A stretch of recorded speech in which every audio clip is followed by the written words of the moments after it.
We know that only a small percentage of child abuse cases get reported. And that's always scary because knowing what I know about what children are dealing with out there, I want every single case of child abuse to be reported because that's the only opportunity that we have to stop it. Abusers are counting on you not to make a report, yet children are counting on you to make that report. We can't help unless we know about it. And if there's some question, some uncertainty of, the circumstances, that's what law enforcement is there for. That's what detectives, investigators are there for, is to find out what the facts are. If you see something, say something, to report potential child abuse and neglect. A lot of times what we see is, I don't want to get involved. I don't want to be a part of that. It's none of my business. But what's terrifying to me is when I see really terrible cases of child abuse and neglect. And what we've heard over and over again is that people did notice.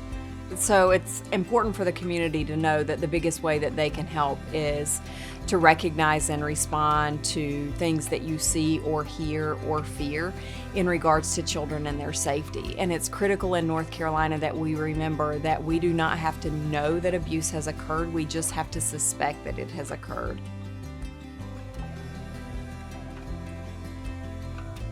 What's more important?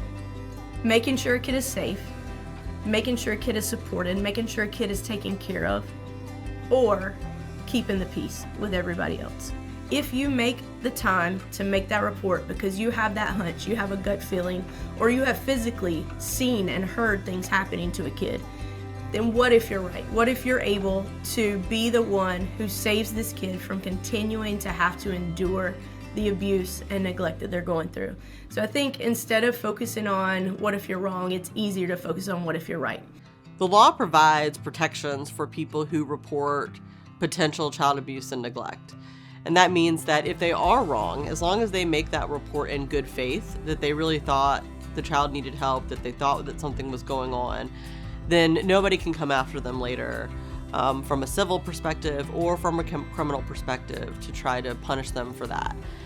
It's built that way because the law clearly wants for people to report child abuse and not worry about, well, I got to go collect evidence. We don't want a state out there of people trying to be their own detectives and find evidence and build their case before they report it. What we want is for them to raise a red flag so that professionals can do their job and step in and do the investigation. An abuser will continue to be an abuser until they're stopped. And that's where we come in as law enforcement and the district attorney's office, is we can do something about that. Abuse happens everywhere. It doesn't discriminate, not based on age, not based on race, not based on neighborhood. It's important to be vigilant all of the time for every child.